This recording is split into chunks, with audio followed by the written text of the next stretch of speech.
Hi all, I want to carry on with that ball about the two evaluation numbers idea, and I was going to do this video anyway a few days back, but I didn't, so let's have a look at it. It was when Aronian, who won the World Blitz Championship recently, I know it's 5 minute, not 5 minute chess, it's 3 minute with 2 second increments, but White had a really crushing game against him for a long time, up until move 36.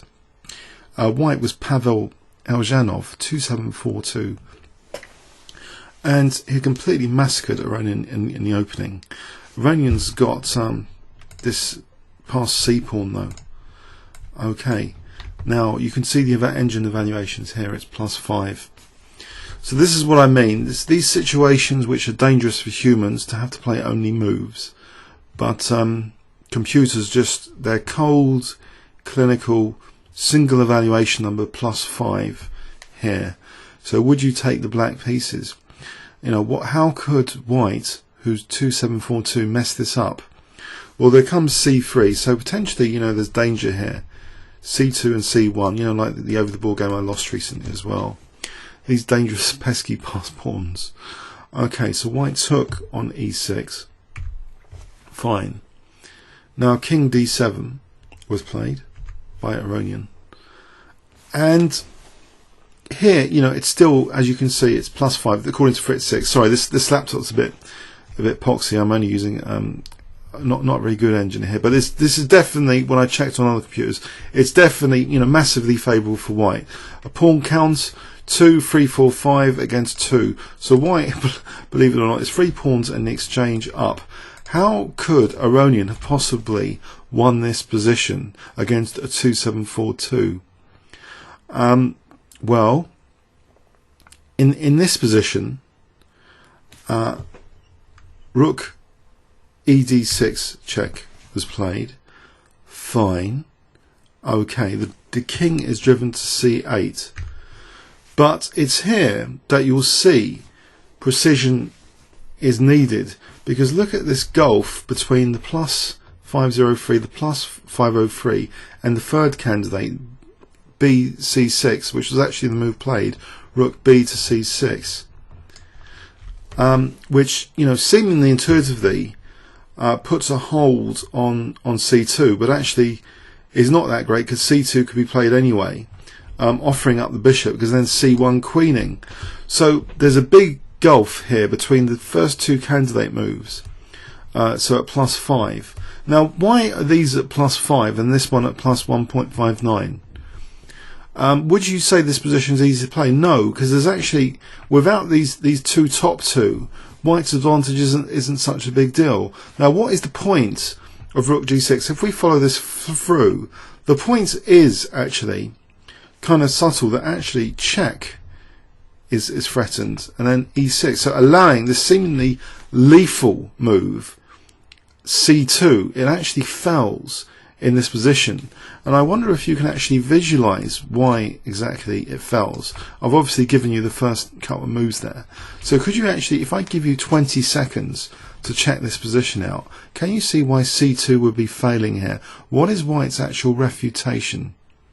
So 20 seconds starting from now.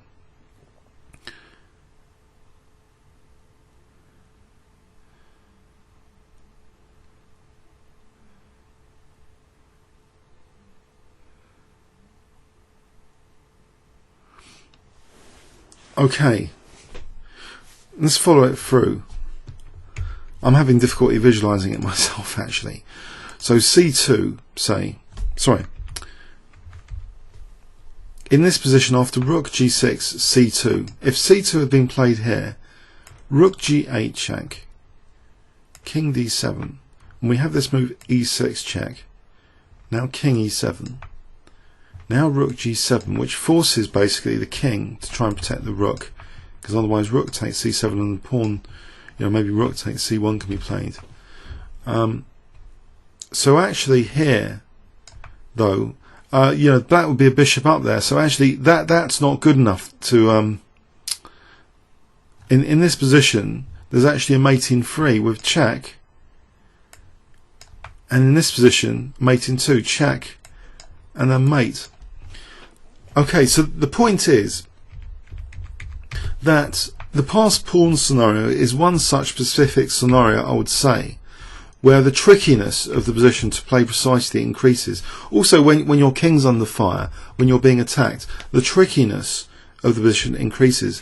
Under such a circumstance, there might be only two, say, candidate moves which fulfill the promise of the advantage, and the third one might let the opponent start, grovelling and coming out of the tricky situation. So in the game, actually, for your interest, Lev as black, he played c2 here, and so he's actually now still in a lost position theoretically, but white's obviously lost one of the rooks, but he's now four pawns down, and the game scores for the event are not so clear, so this is not really clear how the game score went.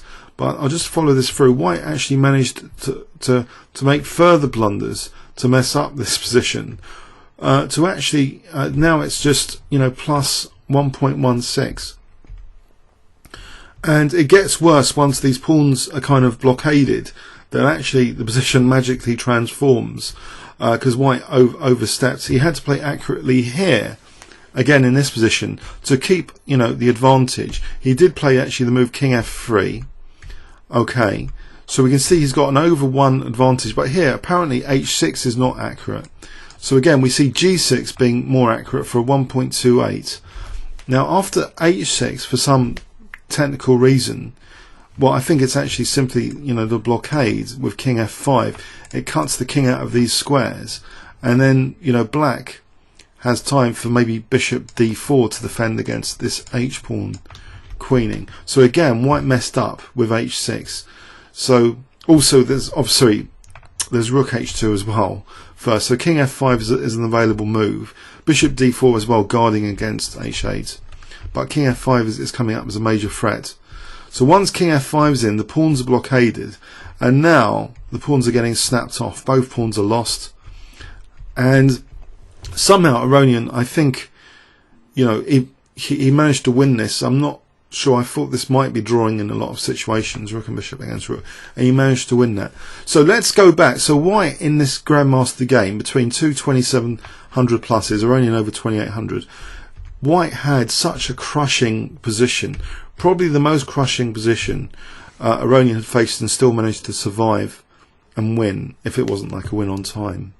So here you see the need for precision, and it's this kind of position which engines have no empathy for. If you were under human preparation, preparing openings or middle game, and you were faced with passed pawns, the potential for slipping up is now basically high, and that is revealed subtly, that there's this gulf between the three candidate moves here. That one is only 1.59 because it actually throws away an entire rook, rather than getting this mating net woven with rook G6. So I just thought this is a concrete example again to back up this idea that this is theoretical evaluation numbers based on no empathy scenario. The engine's just looking from a theoretical perspective, not a human playing it. So just for your interest, to back up the idea. So if you lose games you are theoretically winning according to the engine and the opponent had passed pawns, don't be so hard on yourself. Okay, comments or questions on YouTube? Thanks very much.